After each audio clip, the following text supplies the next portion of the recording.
Kia ora tātou, nau mai hoki mai ki tēnei. Welcome back, folks. David Tipoki here, talking about whakapapa. Something that I'm sure you're going to enjoy and inform you and entertain you. First things first, let us do our karakia.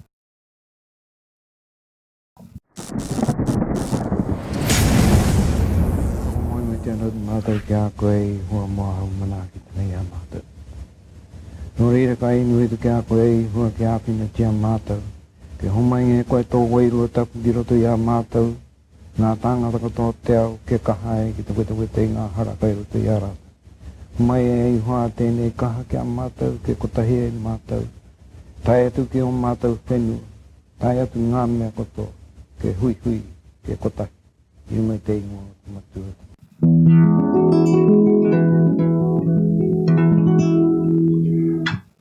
Folks, well, get the business out of the way first. Please like, subscribe, comment, share, and help me grow my YouTube channel as much as I can. Thank you so very, very, very much. Kia ora. We're going to talk today about the Wairoa River. Whakapapa, things. Wairoa River is very, very important to us back home for a number of reasons, and not just a spiritual one. So, where does the Wairoa River start? For me, let's go back to the Takitimu canoe. Now, when it left Hawaii, not only did it hold that very, very precious and sacred cargo, and we'll talk more about that later, it had a number of guides. We call them taniwha, and I've yet to hear a really, really good translation of what taniwha means. We usually apportion it or accredit it to a marine type creature, but for me, taniwha is something ordinary doing something extraordinary. So, the two taniwha I want to talk about are Hine Kōrako and Ruamano. So they guided the Takitimu canoe on its way here to Aotearoa, to New Zealand. Hine Kōrako, being a lunar type phenomenon thing, would have guided them by the night because she glowed in the dark. And Ruamano would have guided them throughout the day.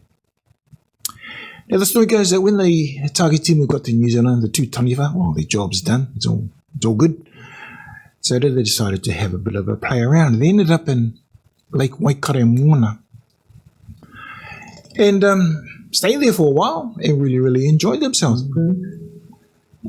Then both of them started to miss the open sea, the open ocean. And for any of you who are outrigger or paddlers or seamen who go sailing, you'll understand that when you're away from the water, like the ocean in particular, it's a bit of you're missing something. So anyway, these two decided they wanted to go back, reunite with the ocean. They wanted to have a race, see who could get there first.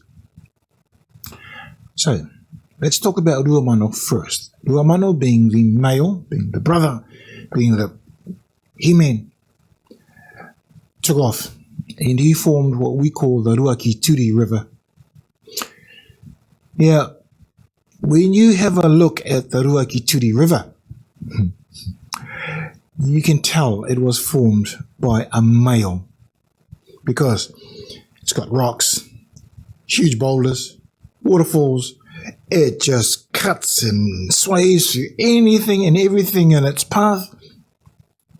And even to this day, there's still some parts of the river that are falling into it, because Ruamano didn't care. He wanted to win the race. So he just took off.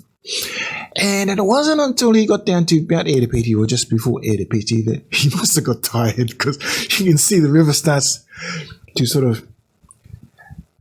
starts meandering, curves, rather than this. So, but like I said, he wanted to win the race by hook or by crook. We get to Taranga, where the falls are, because that's where the two brother and sister met up again. Now, Hine Kōrako, being a female, she cut her own path. and formed what we call the Whangaroa River. Now, when you look at the Whangaroa River, you can tell it was formed by a woman. It's got curves, it's got bends, it's cruisy, it's just smooth, and such a contrast to the Ruakituri River, which was just boulders, rocks everywhere. We meet up again at Taranga, and at Taranga, Hine Korako decides to make her home. And we believe that she is still there, living at the bottom of the Taranga waterfall in a cave.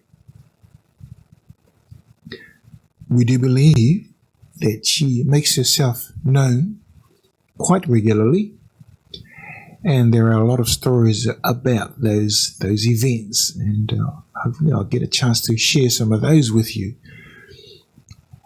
So Hine Korako stay there, and the people of Taranga from around that area, that is their tipuna. He kawai taniwha tēnā, she's from the generation, the family of taniwhas. Mano carries on, and as you watch and you observe the river, you can see where he sort of must have ran out of breath, because the river just winds a little bit, and then he gets that energy back, his second and third wind or whatever the case is, and it starts chopping again. So he gets all the way down to a village called Frasertown. We call it Tapu, and the Wairoa River meets up with the Wairoa River, and from there it is a gentle flowing part of that river until it gets to the ocean at the Wairoa River mouth.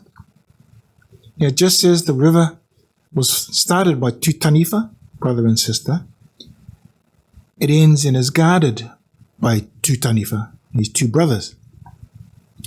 Those taniwha, we call them tapu and tamaha, and still very real for us, because as I might have mentioned, there is a sandbar that guards the entrance to the Wairoa River.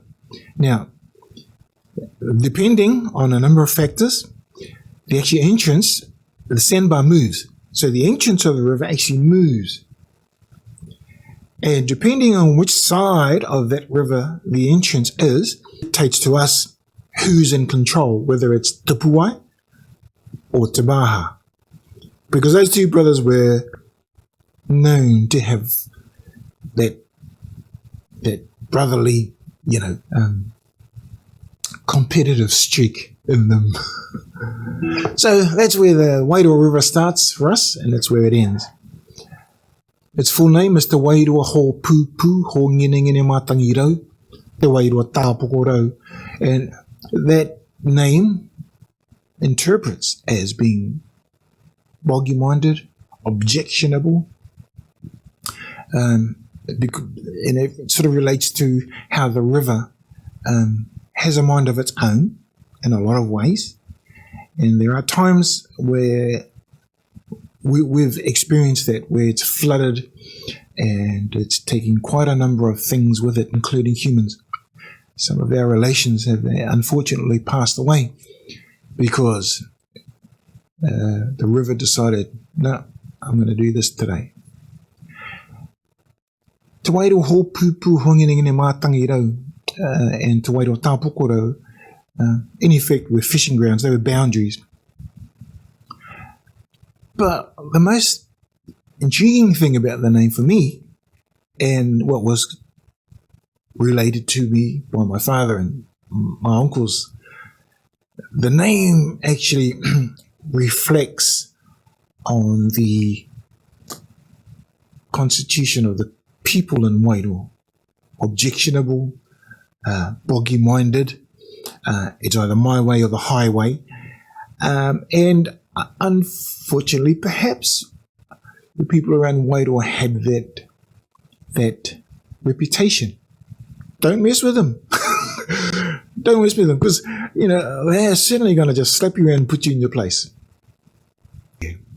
So that's the Wairoa River.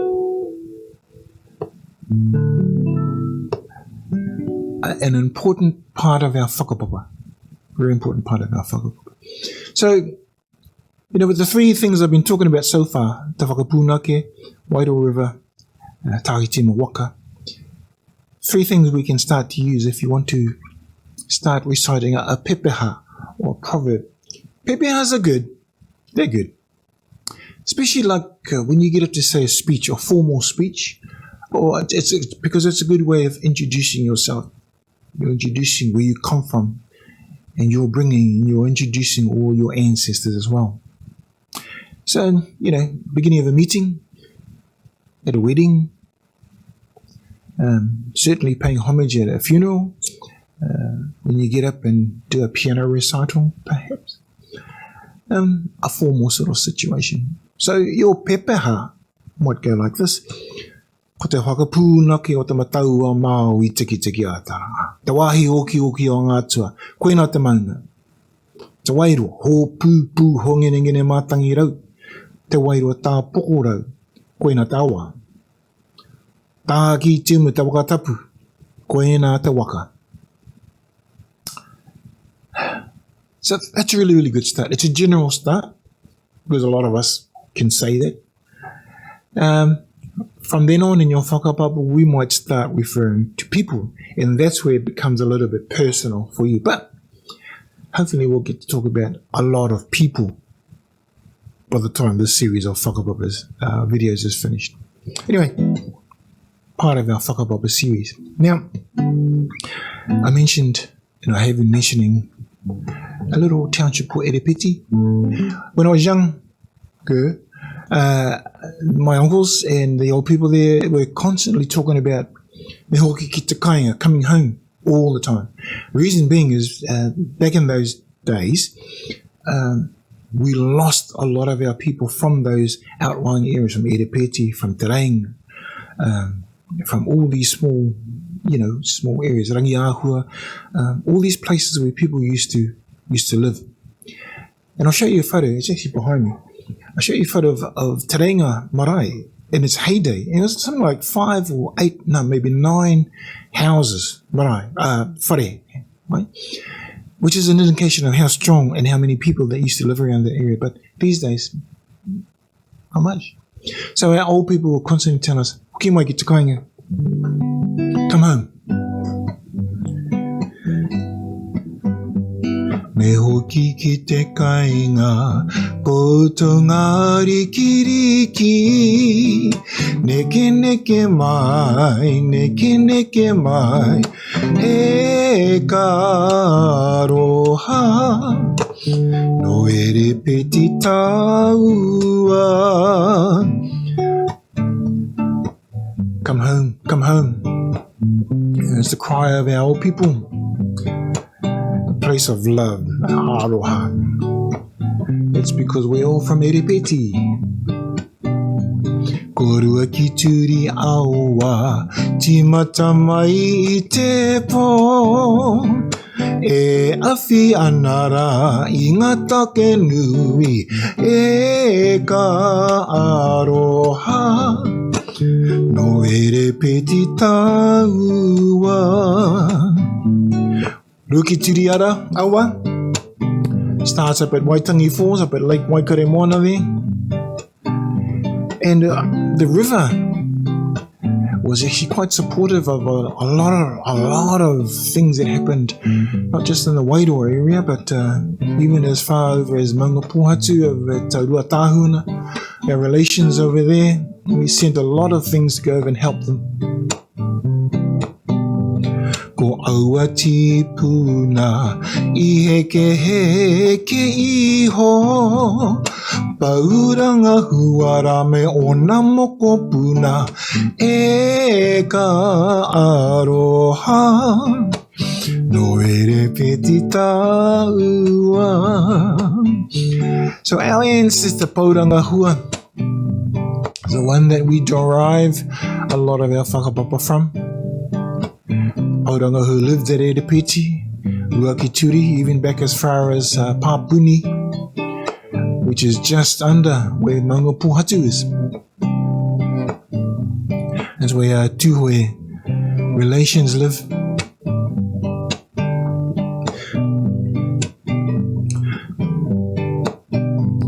Now, I want to talk a little bit about all those uncles of mine. Very colourful characters they were.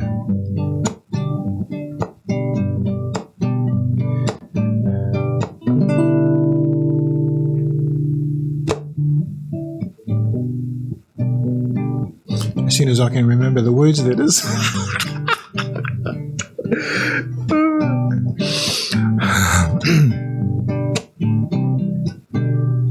Amore hutu he hangare ka koutou Naru Olsen, Martin Moon, Dick Brown me Harley e ka aroha No Erepeti taua. Naru Olsen, very colourful character in his day. Martin Moon, another one. Dick Brown, he's a returned serviceman. Māori Battalion, played the trumpet. Learned a lot from him too. And Harley Hamilton, another very colourful character. No reira e te iwi, Ia rongo wa I koutou.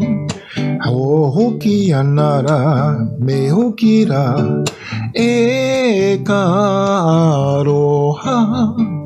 No erepeti taua, no erepeti taua. Like I said, that was a catch cry a long time ago. Come home. Come home. When a lot of us do go home, and we do,